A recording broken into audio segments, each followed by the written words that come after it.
स्वागत है आपका ब्रेक के बाद और आइए आपको सीधा लिए चलते हैं। गुजरात चुनाव की तारीखों का ऐलान हो गया है। इलेक्शन कमीशन की तरफ से प्रेस कॉन्फ्रेंस की जा रही है।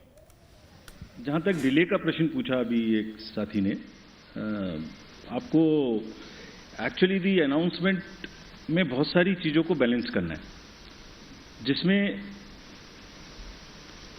There is a tradition of counting it together, there is weather, there is a difference between the date of last term of the assembly, the number of days on which MCC would be introduced. So there are a large number of factors. So there are certain factors which let me tell you in case this particular case. Announcement जो आज हम कर रहे हैं वो अभी भी last date of जो टर्म है असेंबली का वो 18 फरवरी 2023 में, उससे 110 दिन पहले है। Still it is quite in advance, there is still time, but then it gets constrained by or limited by, or we have to factor in the elections in the other state. Then from counting 72 days gap between announcement, this is on 8th of December and the 18th of February, still there is a 72 days gap. So it's a combination of various things which also seriously have in consideration the last date of the term of the House. We are well before that. It is well within the factors of consideration, seeing the polls in the nearby states. Now coming to the larger question which you have asked about the independence. Actually, इसमें actions and outcomes actually speaks louder than words. तो मैं आपको कितना भी बोल के समझाने की कोशिश करूं, उससे ज़्यादा जरूरी है कि हमारे जो एक्शंस हैं और जो हमारे रिजल्ट्स आते हैं वो सही हैं कि है नहीं। अगर हम ये कहते हैं कि हमारे रिजल्ट सही नहीं है जो निकल के आते हैं, तो संभवतः ये इंडियन वोटर का बहुत बड़ा अपमान है। Elections after elections since the country has got independent, large number 14-15 large number of assembly elections, results have shown that at times those who are critical of the commission have got surprising results. I don't want to go into details as to how many times it has happened, लेकिन जो भी party किसी भी कारण से या जो भी कैंडिडेट किसी भी कारण से कुछ सवाल उठाते रहे हैं, जब रिजल्ट आए तो उनको मालूम हुआ अरे ये तो सवाल मुझे नहीं उठाना चाहिए था, ये तो मेरे फेवर में ही रिजल्ट आ गया। हमारे पास इंस्टेंसेज हैं कि चुनाव शुरू होने से पहले लंबी लंबी चिट्ठियां आती हैं कि ईवीएम मशीन्स खराब हैं, इनको बदल दीजिए, तो वही ईवीएम मशीन उसी पार्टी को जिता देती है। फिर वो प्रश्न बंद हो जाते हैं, फिर वो रिजल्ट एक्सेप्ट हो जाता है।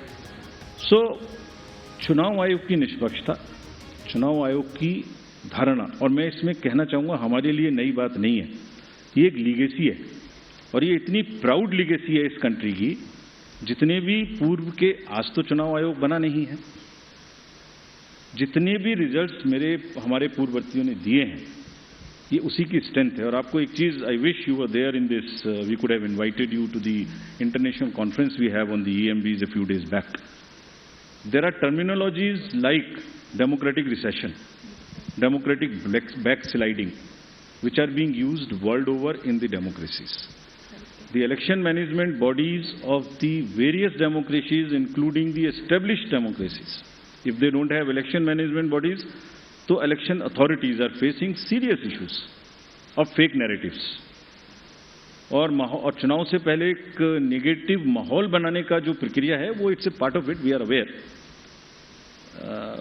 कभी कभी जब क्रिकेट का मैच होता है तो दोनों पार्टी हारने के बाद कोई भी पक्ष एम्पायर को भी ब्लेम करता है। यहाँ तो कोई थर्ड एम्पायर है नहीं जो पीछे जाके हम बॉल बाय बॉल देख सकें, लेकिन जो रिजल्ट निकल के आता है वो इसकी टेस्टिमनी है, और ये विरासत है जो हमारे पूर्ववर्ती सभी आयुक्तों और प्रमुख और मुख्य चुनाव आयुक्तों ने बनाई है, which is and the results are the biggest testament of the impartiality of the commission.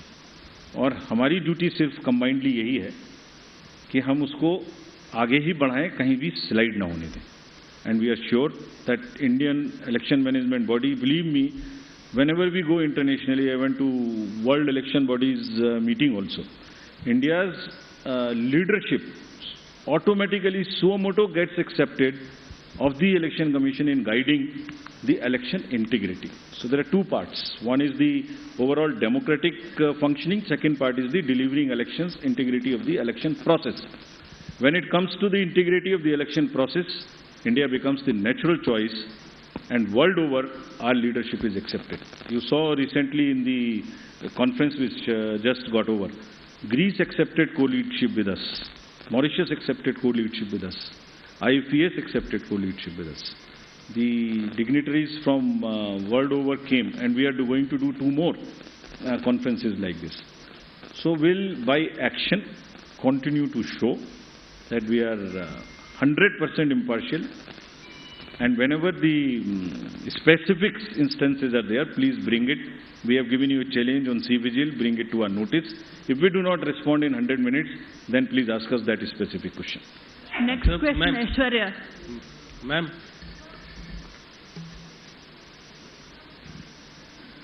Mic आपके पास है ऐश्वर्या.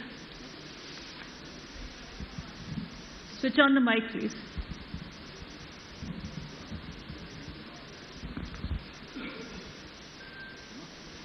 Hello.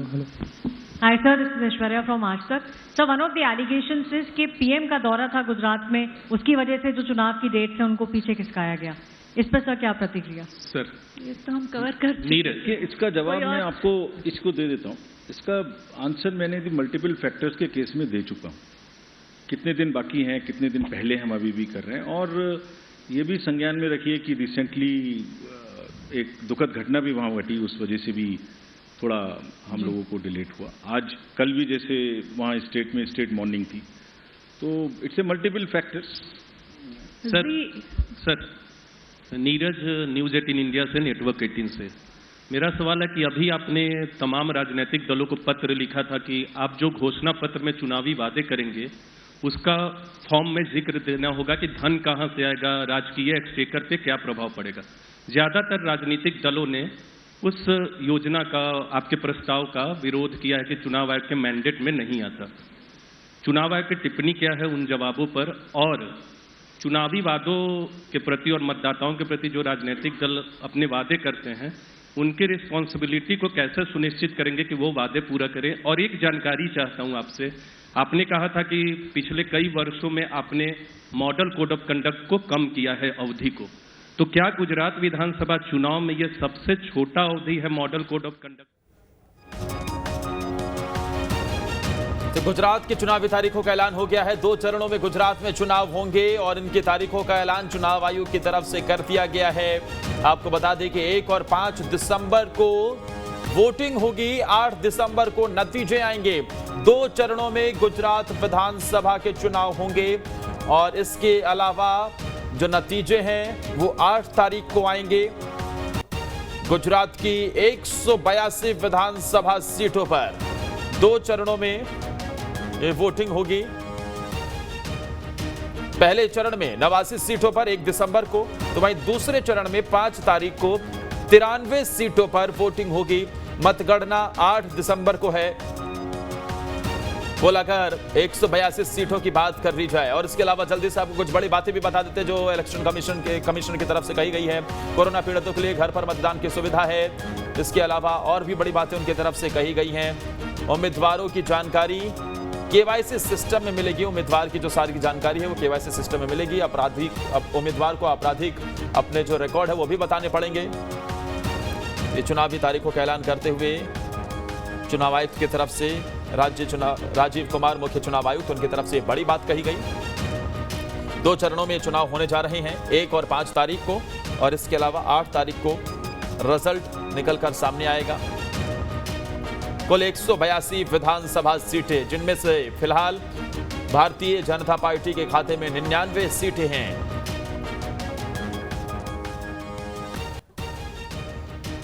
जो उनका बैकग्राउंड भाजपा नहीं है, उन लोगों को टिकट दिया जाएगा या नहीं दिया जाएगा उनको.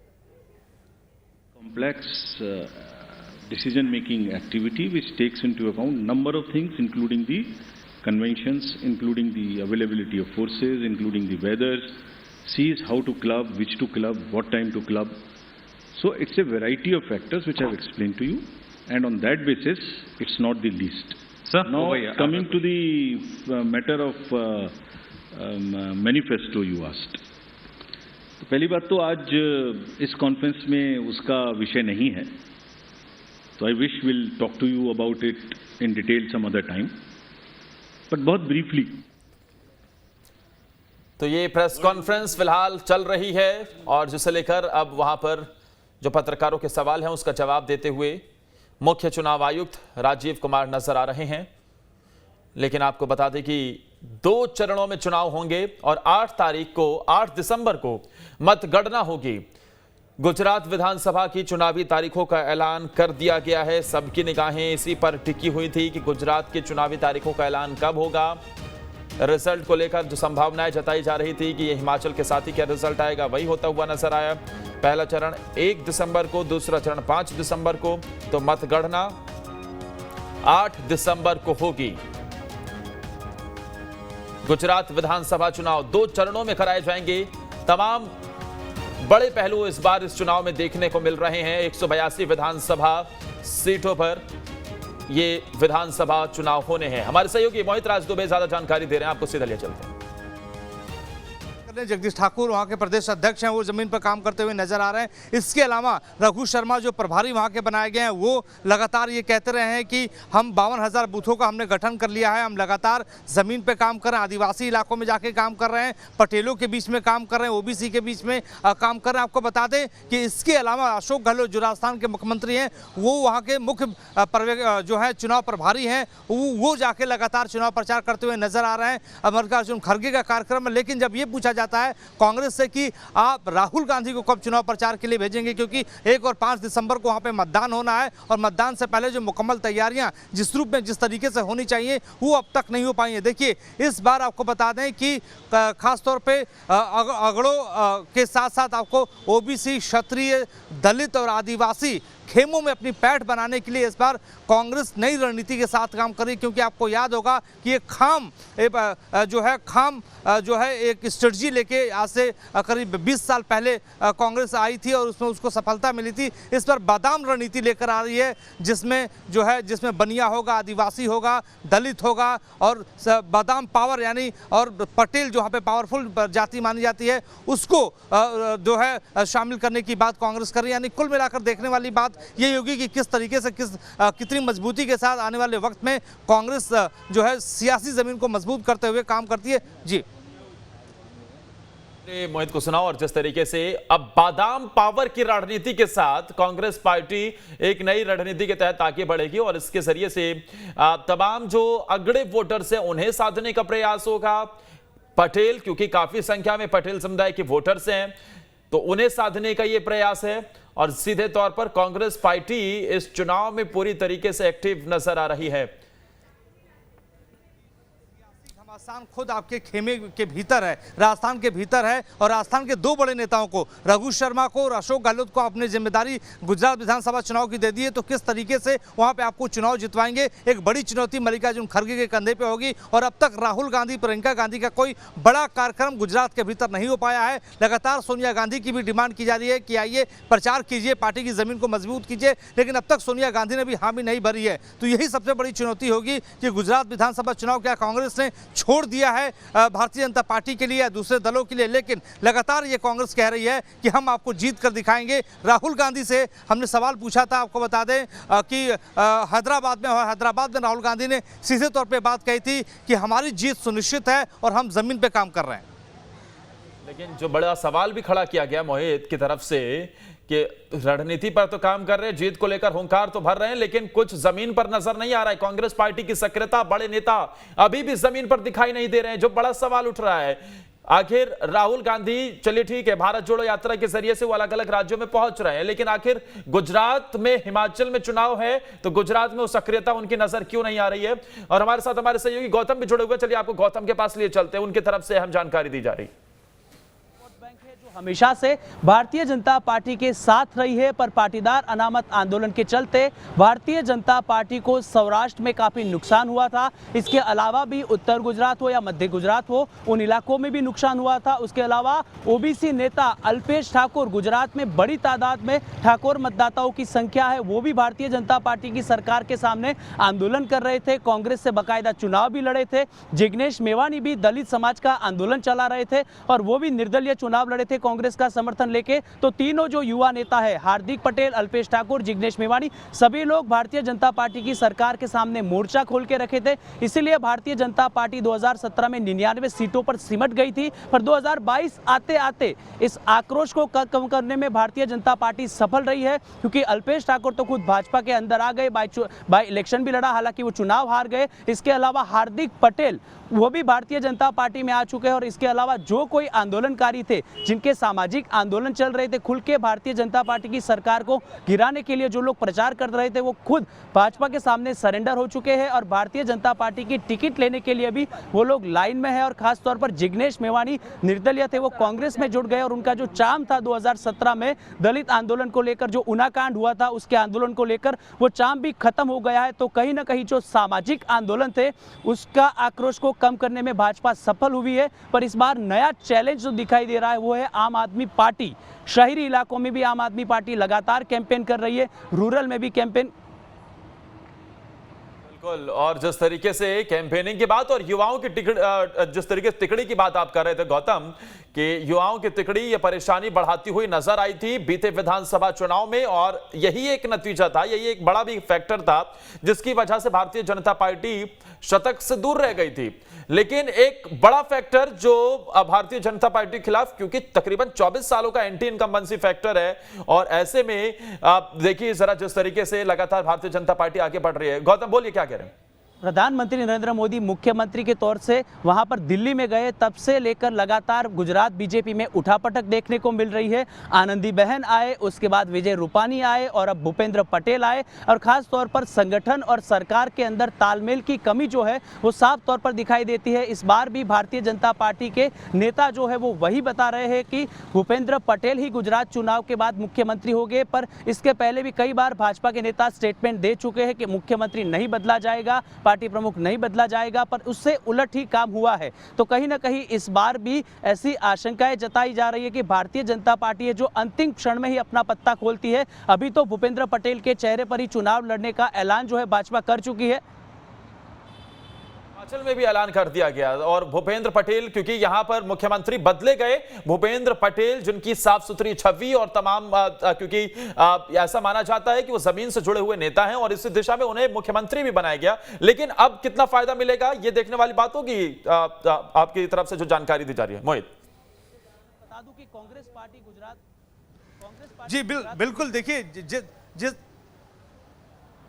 बिल्कुल देखिए कोई बड़ा चेहरा इस बार दिखाई नहीं दे रहा है। गुजरात के भीतर जो पुराने चेहरे थे उन्हीं चेहरों के। बोलिए मोहित, बोलिए।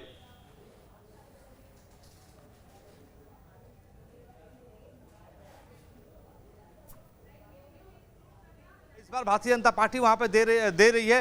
अगर हम कांग्रेस के भीतर बात कर लें तो जगदीश ठाकुर ही एक बड़ा चेहरा वहां पे दिखाई दे रहा है, अर्जुन मोढवाडिया बड़ा एक चेहरा दिखाई दे रहे हैं, और चाहे हम शक्ति सिंह गोहिल की बात कर लें, वो दिल्ली ज़्यादा रहते हैं, लेकिन हाँ गुजरात के भीतर भी वो दिखाई देते। इसके अलावा गुजरात में जो है कांग्रेस के पास कोई बड़ा चेहरा दिखाई नहीं दे रहा है। हार्दिक पटेल पहले हुआ करते थे, जो अब वो अपना जो है कांग्रेस का साथ छोड़ चुके हैं। जिग्नेश मेवानी की बात कर लें तो अभी युवा है, तो कोई बहुत बड़ा चेहरा जो है गुजरात के भीतर कांग्रेस के पास नहीं है। सोनिया गांधी, प्रियंका गांधी, राहुल गांधी के बारे में बात कर ले तो राष्ट्रीय स्तर के नेता है, उनका कितना जादू गुजरात के भीतर चल पाएगा ये कहना बड़ा मुश्किल होगा। लेकिन आपको पिछला विधानसभा चुनाव याद करना पड़ेगा कि भारतीय जनता पार्टी से मुकाबला जिस तरीके से कांग्रेस ने किया था बड़ा दिलचस्प रहा है, बहुत मजबूती के साथ चुनाव लड़ा था। 77 सीटें कांग्रेस ने जो है पिछले विधानसभा चुनाव में जीती थी, 99 भारतीय जनता पार्टी ने जीती थी। 41% जो मत था वो कांग्रेस ने हासिल किया था। तो इस बार क्या वो मत बढ़ते हैं, प्रतिशत बढ़ता है, सीटें बढ़ती हैं, ये कहना बड़ा मुश्किल होगा, क्योंकि इस बार जो तीसरी पार्टी के रूप में आम आदमी पार्टी वहां पे मेहनत कर रही है। जी ये तो समझ में नहीं आ पा रहा ना मोहित कि अभी कौन होगा उनका मुख्यमंत्री पद का उम्मीदवार। अभी तक ये स्पष्ट हुआ भी नहीं है। एक तरफ जहां मुख्यमंत्री केजरीवाल की बात की जाए, अरविंद केजरीवाल, तो वो पंजाब कार्ड खेलने की तैयारी में है और गुजरात में भी वो जनता की राय के जरिए से ही किसे अपना मुख्यमंत्री देखना चाहते हैं उसके जरिए से उतर रहे हैं। लेकिन दूसरी तरफ कांग्रेस पार्टी में अभी स्थिति क्लियर नहीं। बहुत बहुत शुक्रिया आप दोनों सहयोगियों को तमाम जानकारी देने के लिए।